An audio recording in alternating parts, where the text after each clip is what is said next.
Kuva kuwa kabiri w'icyumweru gishize muri Leta Zunze Ubumwe za Amerika inkongi y'umuriro yafashe ahantu hatandukanye icyarimwe mu mujyi wa Los Angeles. Nibura abantu 24 nibo bamaze gupfira mu nkongi yibasiye ibice bitandukanye bya Leta ya California by'umwihariko mu duce twa Los Angeles n'ahandi. Indege n'imodoka zizimya umuriro zikomeje gukaza umurego zigerageza gucubya inkongi y'umuriro yibasiye agace ka Palisade mu mujyi wa Los Angeles ho muri Leta ya California. Kugeza uyu munsi inkongi y'umuriro yanze gucogora kubera umuyaga ufite umuvuduko wa kilometero 110 ku isaha uri muri aka gace. Uyu muriro umaze gukongora hegitari 400 zirimo ingo z'abaturage nk'uko bitangazwa n'inzego z'ubuyobozi. Ni umuriro ukomeje kwibasira umujyi wa kabiri munini muri Leta Zunze Ubumwe za Amerika. Ubu ugeze ku munsi wa 8. Ibice byinshi byabaye amatongo, biragoye gutekereza ko ahahiye hari hatuye abantu. Iyi nkongi yatumye imiryango ibihumbi iva mu byabo isigara idafite aho gukinga umusaya. Ni inkongi iri kongererwa ubukana n'umuyaga mwinshi wibasiye iki gihugu, aho muri ibi bice ubarirwa ku muvuduko wa kilometero 110 ku isaha. Nubwo abantu 24 aribo bimaze kuvugwa ko bapfuye, hari ubwoba ko uyu mubare ushobora kuba urenze kuko hari ababuriwe irengero bataraboneka. Ibikorwa byo gushakisha aba barahitanywe n'iyi nkongi biracyarimbanyije. Abashinzwe kuzimya umuriro baravuga ko inyubako zigera ku 12,000 zimaze gukongorwa n'uyu muriro kandi abantu 13 baburiwe irengero. Baravuga ko nubwo bagenda bashobora kuzimya ibice binini byahafashwe, umuvuduko w'umuyaga uri gutuma ibirimi by'umuriro bigenda bikwirakwira mu duce dushya kandi mu buryo bugoye guhagarika.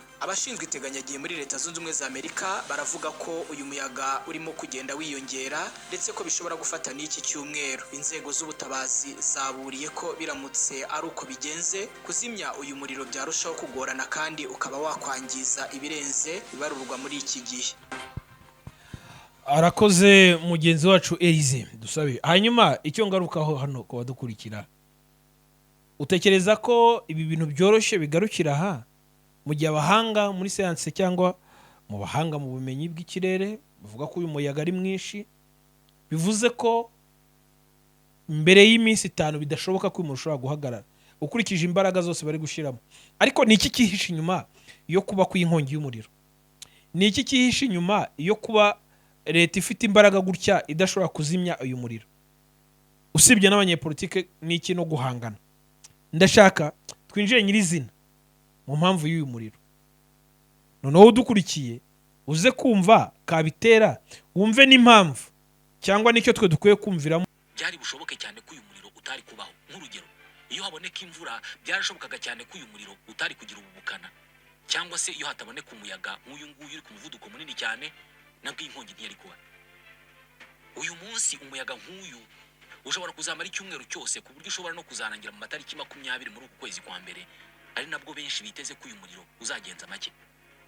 Hagati aho ubuyobozi bwa California bwahakanye amakuru avuga ko habayeho ikibazo cy'amazi make, busobanura ko ikibazo kitari amazi ahubwo nuko yari akenewe cyane n'abantu benshi, bituma imashini ziya pompa cyangwa se ziyakogota ziyazamura zitagira ubushobozi bwo guhaza bari bayakeneye bose. Ubuyobozi kandi bwanenzwe n'abarimo Donald Trump wabushinje kuyobya imwe mu migezi yagezaga amazi mu bice bya Los Angeles agiye kurengera ubworozi bw'amafi aba muri ako gace. Ibi ariko ubuyobozi bwa California bwabiteye utwatsi. Muri rusange hejuru ya 80% by'amazi akoreshwa muri California ni amazi aturuka mu bindi bice. Iyi leta ni imwe mu zikunze kugira ikibazo cy'amazi. Ikindi nuko igitekerezo cyo gukoresha amazi y'inyanja mu kuzimya umuriro nacyo cyamaganywe kubera ko aya mazi y'inyanja aba ari mu munyu mwinshi nawe ushobora kwangiza ubutaka mu gihe yakoreshwa mu kuzimya umuriro. Kugeza ubu Perezida Joe Biden usigaje iminsi mike ari Perezida wa Leta Zunze Ubumwe za Amerika yamaze gusaba ko harebwa uburyo Leta ya California yafashwa mu guhangana n'iki kibazo cy'inkongi z'umuriro. Ku rundi ruhande, mu gihe ubushyuhe bukomeje kwiyongera ku isi, byitezwe ko inkongi z'umuriro nk'izi ngizi zizarushaho kwiyongera. Umwaka wa 2024 niwo mwaka washyushye cyane mu mateka y'isi kuva ibipimo by'ubushyuhe byatangira gufatwa. Uyu ni nawo mwaka isi yarengeje igipimo cya dogere Celsius 1.5 ku mpuzandengo y'ubushyuhe isi yari iriho mbere y'itangira ry'inganda ku isi. Ibi bivuze ko isi yananiwe kubahiriza intego yihaye mu 2015 ubwo ibihugu bihuriye muri Loni byiyemezaga kugabanya ingano y'ibyuka byoherezwa mu kirere kugira ngo ubushyuhe bw'isi ntibuzigere burenga dogere Celsius 1.5. Iyo mvuze gutya ngarutse kuri ba bwenge bw'isi. Kugaruka kuri ba bwenge bw'isi ndabiterwa n'iki? Iyo nyubako yiza kuba umuntu nta kabuza yari kugusaba kuyisiga amarangi ya Beta Paints kuko ariyo yongerera agaciro nayo ikaguhesha ishema mu bandi. Ngaho rero yibere mu cyimbo, umurimbo wayo ubushinge Beta Paints, uruganda nyarwanda dukesha amarangi yuje ubuziranenge aryoshye aho dutuye n'aho dukorera. Hari ay'amazi n'ay'amavuta nka Silk Vinyl, Weatherguard, Fast Dry, Epoxy, Wallmaster n'andi adakangwa n'imihindagurikire y'ikirere. Dufite n'asigwa ku byuma no ku modoka. Niba hari n'ubundi bwoko bw'irangi wabengutswe ahandi, duhe komande. Ikoranabuhanga ryacu ritunganye mu kanya nk'ako guhuha. Mu Rwanda kandi twihariye gukora amasitike nziza z'ibyuma n'iz'ibirahuri. Produit za Beta Paints murazisanga mu gihugu hose, naho kurangura ni Remera ya ruguru ya gare ku Muhima hateganye na Hotel Kapi mu Gakiriro ka Gisozi hafi y'Umukindo House. Hari kandi ni Rubavu hafi y'urusengero rw'Abadive, i Musanze ni Rusizi. Ariko n'uwaba ari ahandi mu gihugu hose ashaka kurangura produit za Beta Paints tuzimugezaho kandi tukamutwaza ku buntu. Ku bindi bisobanuro iyambaza telefone n'urubuga rwacu ubona kuri screen yawe. Beta Paints, best quality, best price, good services. Tandukanye no kongera gukoresha ameza y'akarahanyuze mu bikorwa byawe. Waba ufite hoteli, waba ufite moteri, barandi restaurant ndetse n'ibindi bikorwa bigiye bitandukanye. Ameza nk'aya wajya guherera ukibaza ati isagezwa mu gihugu cy'u Rwanda gute? Imitako yongera ubwiza bw'inzu yawe. Iyi shuro ntabwo bikirizo zizawe ku meza nk'aya yongeye kugaragara mu gihugu cy'u Rwanda. Beauty and Wood Limited, igisubizo cy'abanyafrika guturuka mu Rwanda. Abazaniye ya meza mwajyaga mutekereza ko bidashoboka. Abantu bakabategurira neza meza yuje ubwiza bw'ibyiza bikomoka ku bidukikije. Bakanyamabuye meza ateye amabengeza. Biti biryoheye amaso. Indabyo nziza ibishaka bazubaka mu meza yawe ukajya uziramo imbere. Waba uri kubaka hoteli n'ibijyanye nayo, apartment, waba uri kwiyubakira inzu yo kwiberamo, ibijyanye n'ameza barakudezayiningira bigahura neza n'inyubako yawe. Wabahamagara kuri nimero zikurikira 0788 54 97 05 cyangwa se ukabasanga aho bakorera Nyarugenge mu mujyi hafi na Ropo ni post umanutse gato berekeza Nyabugogo. Hejuru y'umuhanda niho uhita ubona icyapa cyanditseho Beauty and Wood Limited. Beauty and Wood Limited, igisubizo ku banyafurika. Bakunzi b'Ihumure TV mumeze neza, mwaramutse, mwiriwe. Ni by'igiciro kongera kubana nawe muri aka gace k'amakuru y'ibirimo biravugwa hirya no hino ku isi. Nge Ndikuzo Emi ndi ku Ihumure TV, nkusaba umugisha wowe waje ngo ubane natwe ku Ihumure TV. Ni by'agaciro kongera kubana nawe, ngushimira wowe wakoze subscribe ku Ihumure TV, warakoze cyane. Imana iguhe umugisha. Nawe utarakora subscribe ikore kugira ngo tubane muri izi nkuru zacu zigiye zitandukanye kandi zibivugwa hirya no hino ku isi. Turi buze kwibanda nanone muri Leta Zunze Ubumwe za Amerika. Tugiye kugaruka, ngira ngo tugeze ku munsi hafi wa gatanu cyangwa se wa kane. Iyi nkongi y'umuriro ikomeje kumara ibintu by'agaciro muri Leta Zunze Ubumwe za Amerika, cyane muri iyi leta ya California.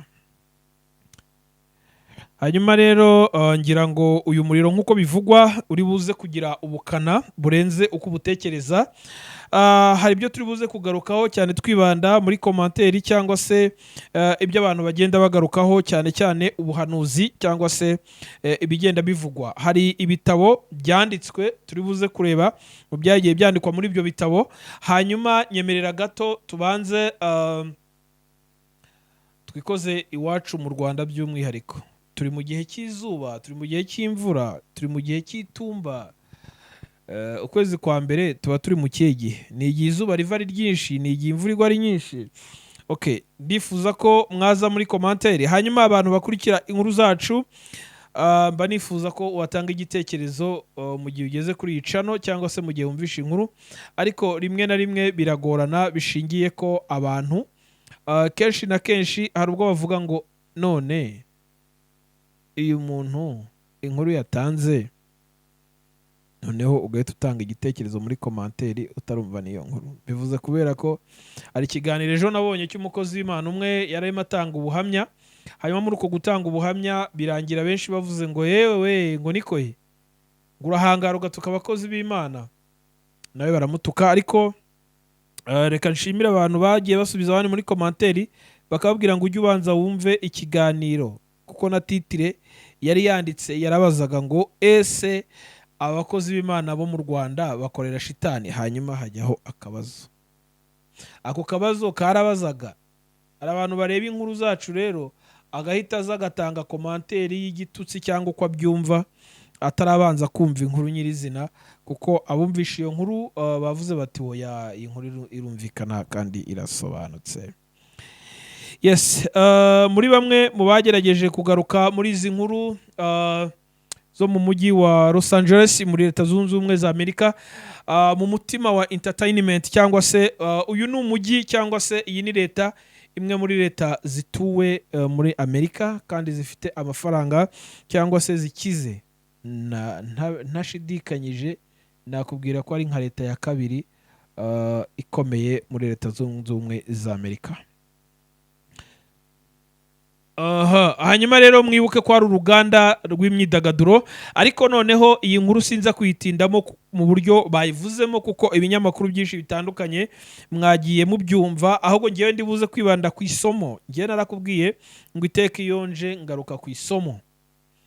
Hari inkuru yatambutse ejo abantu benshi bakunze kugarukaho, yaravugaga ngo ntabwo ari Imana iri muri ibi bintu ahubwo ni Sekibi wabyitwaje kugira ngo ahemuke, n'ubundi ahemba nabi, yaza no kubikora kugira ngo abyitirire Imana, kugira ngo bakunde bavuge ko Imana ari ingome n'ubundi izatsembaho abantu, hanyuma abantu bagaruke bafite indi mpamvu y'ibyo bizera. Ibi nabyo ku bantu banyumva muze kunyumva mwitonze. Ngarutse nsa n'ushingira kuri cya kiganiro cy'ejo, ubwo benshi bagarutse bavuga ngo none se ngo niba atari Imana yabahannye ntibari bayitutse. Bandi barambwira bati Herode nawe yaguye inyo kubera kuvuga nabi Imana. Hanyuma abandi bati ibimenyetso byo mu minsi y'imperuka. Ndagira ngo mbabwire ko iyi leta ni imwe muri leta zashizeho zinafite bije nini ikomeye ijyanye no kurwanya inkongi, kubera ko hagaragaramo inkongi zitari nke cyane kenshi hano muri California. Hanyuma ngira ngo hariho na departema cyangwa se hariho itsinda uko kumva igisirikare, uko kumva igipolisi, bashinzwe kurwanya inkongi zibamo cyangwa se zikunda kuba muri iyi leta. Ikintu cyabaye ni kimwe, nuko kuva ku itariki 12, itariki 8, itariki 7, saa 4 n'igice zishira hafi saa 5 za mu gitondo aribwo iyi leta yatatswe n'inkongi y'umuriro. Benshi mu babibonaga bumvaga ko ari inkongi nk'ibisanzwe n'ubundi barayiteguraga, ariko mwibutse ko batari mu gihe cy'impeshyi ku buryo bagira ubwoba bakumva ko bibaye, bumvaga atari ibintu bishobora kuba, ariko icyabaye cyo nuko byatunguranye. Kugeza uyu munsi hamaze gutikira asaga hafi miliyari 150 z'amadolari mu gaciro kabarirwa mu mafaranga y'ibintu bimaze kwangirika. Abakire, abakomeye, abastari ndetse n'abavuga rikijyana. Wibuka ko iyi leta ari imwe muri Leta Zunze Ubumwe za Amerika itanga imisoro ku rwego ruri hejuru. So benshi bararebera ibibera iwabo ku mateleviziyo cyangwa se barahirengeye. Utu n'uduce tugiye dutandukanye abantu bicayemo bari kureba ibiri kubera iwabo, inzu z'ibitabashwa, imodoka zihenze, umutungo ukomeye hano muri Los Angeles wamaze kwangirika cyangwa se wagiye hasi. Benshi baravuga ko ibi muri utu duce twatangiriyemo iyi nkongi y'umuriro bitari buze guhagarara, nubwo imodoka zishinzwe kuzimya ndetse n'abashinzwe kuzimya ndetse n'indege bari mu kazi barimo barabikora, ariko bitavuze ko biri gutanga igisubizo kirambye, kuko umuriro urakomeje. N'ubu tuvugana umuriro urakomeje, ahantu harimo harangirika, ahantu harashya. So ngewe ndibuze kwibanda cyane cyane kuri message nifuza ko abantu babona. Hari icyanditswe kivuga ngo mu minsi y'imperuka hazaba ibihe rushya, ibihe bigoye, muzumva intambara, ibishitsi by'intambara, impuha, indwara z'ibyorezo, iyo myuzure, imitingito, izi nkongi z'umuriro, muzabyumva mu minsi y'imperuka. Arangije aravuga ngo azaba ari ukuramukwa ku isi. muzararame murebe mu ijuru kuko gutabarwa kwanyu ariho guturuka, ntihagire ubabeshya muri ibi cyangwa se ngo abatware. Abarabu benshi cyangwa se reka mvuge Palestina n'abandi bari ku ruhande rwa Palestina baravuga ngo ese abanyamerika baba babona nabo babona ikiguzi bakwiye kwishyura cyangwa igiciro bakwiye kwishyura hejuru y'inzirakarengane z'amaraso bamennye mu burasirazuba bwo hagati. Twaratabaje, twabuze utwumva, twavugije induru, twabuze udutabara, kubera ko byose Amerika niyo ibiri inyuma. Ese igihugu gikomeye nk'iki nacyo cyaba cyabona? Reka nkubwire rero, wenda ibyo bavuga nibyo, Amerika kuko wenda n'abagome kubera wifuza kugera, ariko buriya agaho kari ku wundi karahandurika. Ibyo byo byumvikane, ibyo sinza kubitindaho. Icyo nza gutindaho ni gitoya, nshaka kubwira umuntu wese udukurikiye, cyane ko inkuru itaza gutinda kubera isomo ryo nashaka kuvuga. Reka manze numva aka kantu gato ngaruke.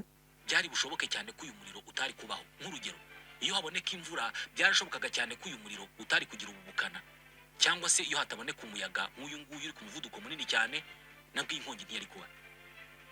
Uyu munsi umuyaga nk'uyu ushobora kuzamara icyumweru cyose, ku buryo ushobora no kuzarangira mu matariki 20 muri uku kwezi kwa mbere, ari nabwo benshi biteze ko uyu muriro uzagenza make. Hagati aho, ubuyobozi bwa California bwahakanye amakuru avuga ko habayeho ikibazo cy'amazi make, busobanura ko ikibazo kitari amazi ahubwo nuko yari akenewe cyane n'abantu benshi, bituma imashini ziyapompa cyangwa se ziyakogota ziyazamura zitagira ubushobozi bwo guhaza bari bayakeneye bose. Ubu buyobozi kandi bwanenzwe n'abarimo Donald Trump wabushinje kuyobya imwe mu migezi yagezaga amazi mu bice bya Los Angeles agiye kurengera ubworozi bw'amafi aba muri ako gace. Ibi ariko ubuyobozi bwa California bwabiteye utwatsi. Muri rusange hejuru ya 80% by'amazi akoreshwa muri California ni amazi aturuka mu bindi bice. Iyi leta ni imwe mu zikunze kugira ikibazo cy'amazi. Ikindi nuko igitekerezo cyo gukoresha amazi y'inyanja mu kuzimya umuriro nacyo cyamaganywe, kubera ko aya mazi y'inyanja aba arimo umunyu mwinshi nawe ushobora kwangiza ubutaka mu gihe yakoreshwa mu kuzimya umuriro.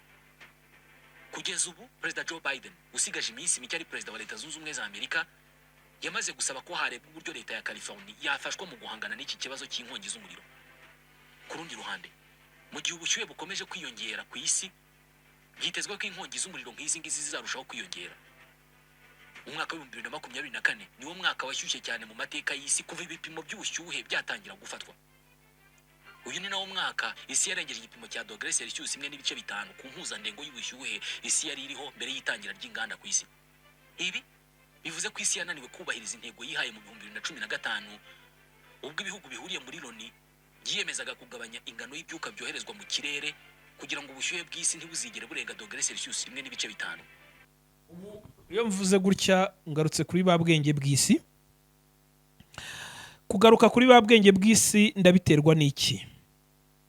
Nuko ibi byose iyo bibaye batangira kubikoraho ubushakashatsi. Kuko nk'ubu ngubu ngira ngo mu bahanga cyangwa se muri aba twumva batangiye uyu munsi turi ku itariki, dukoze inkuru iri ku itariki 15, baravuga bati byibuze mu matariki 20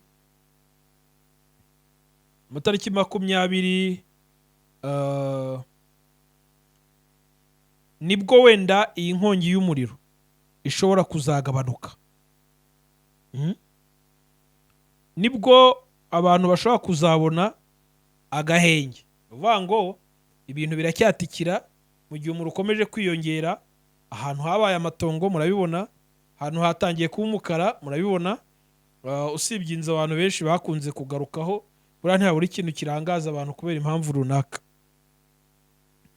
Ariko mu bigaragara kuva 2024 uyu mwaka turangije n'uyu mwaka tugezemo n'imyaka izakurikira, bivuga ko igipimo cy'ubushyuhe kigiye kuzatumbagira bitigeze bibaho ku isi.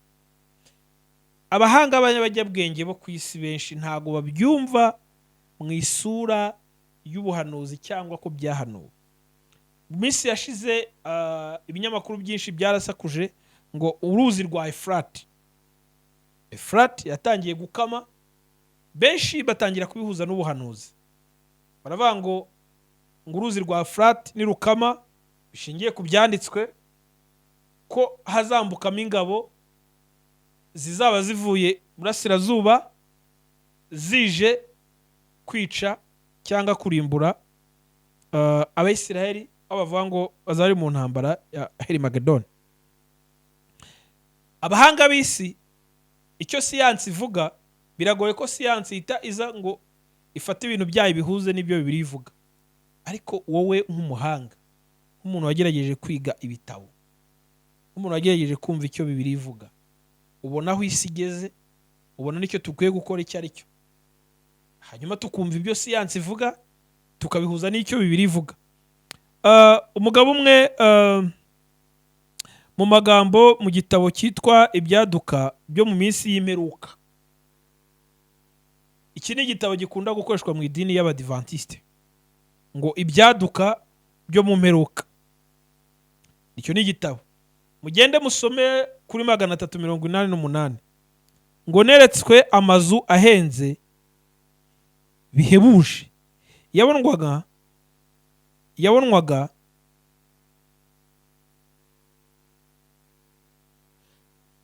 nk'amazu adashobora guhangarwa, ngo kuko byagaragara ko inkongi y'umuriro idashobora guhangara ayo mazu, maze nk'uko Sodomu na Gomora byaributse ndetse bitwitswe n'umuriro w'uhoraho, uko niko izo nyubako z'ibitabashwa zizahinduka umuyonga. Niko izo nzu zizahinduka umuyonga.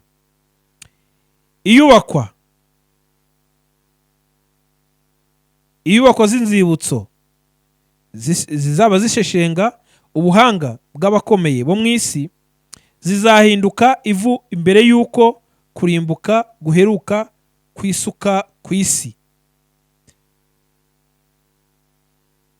389, Imana iri gukura umwuka wayo mu mijyi ikiranirwa yamaze guhinduka nk'iyo mu isi yo mu gihe cya Nowa ndetse n'i Sodomu n'i Gomora. Sinza kwibanda muri ibi byanditswe cyane, ariko wowe unkurikiye wenda wabashije gusoma iki gitabo, ushobora kuza gukomeza gusoma ibirenze ibyo ngewe nasoma, cyangwa tuzashaka abahanga babizi neza kuturusha kuruta uko ngewe mbizi. Icyo nari nshatse kuvuga hano, icyo nari nshatse kugaragaza, nshaka ko abantu bamenya, ndashaka ibyo siyansi iri kutwereka mukurikije amakuru muri kumva mu bitangazamakuru bitandukanye, mu madokimenteri ari gukorwa, mu byegeranyo biri gukorwa muri uyu mujyi, muri iki gihugu cy'igihangange ku isi cya leta zishize hamwe, muri iyi leta ikomeye ya California, muri uyu mujyi abantu benshi bita ko ari umutima wa entertainment, uyu mujyi wa Los Angeles bivugwa ko ari utuwe n'abakire, ari wamo amafaranga, warimo amazu y'ibitabashwa nk'uko mukomeza kugenda mureba utuvideo cyangwa se n'amafoto. Ndashaka kubibutsa ko miliyoni hafi zirenga 3 zituye muri uyu mujyi, kuko biranavugwa ko barenga hafi 20 bamaze kubura ubuzima bwabo, ndetse n'imibare itaragaragazwa kubera ko hari abantu babuze. Ariko noneho dukomeje kubona ko umuriro ukomeje kwiyongera ukazamura n'intera, bivuze ko uyu munsi kuri 15 abahanga batangiye kugaragaza ko byibuze mbere y'iminsi 5 uyu muriro waba utarahagarara, ahubwo uri gukomeza kwataka ibindi bice bisigaye. Wowe ukurikira Ihumure TV, niki kintu dukwiriye gukora ko tubona kuramukwa ku isi kugeze ku bimenyetso byose birimo biragaragara? Ndashaka kuvuga iki? Nta nkuru n'imwe nzagarukaho navuze ngo mwitegure, uwitegura yitegure, itoro rya Kristo riri bugufi gutaha. Gabanya amatiku, gabanya amahane, mugabanya inzangano, mugabanya amoko, mugabanya ubusambo, mugabanya inda nini, mugabanya ibyubahiro, mugabanya ibinyoma. Ibi byose igihe cyabyo ndagira nkubwire ko igihe kiri bugufi, kandi igihe kirageze ngo itoro rya Kristo ryitegure, rigiye gutaha. Mu by'ukuri abantu mukurikira Ihumure TV,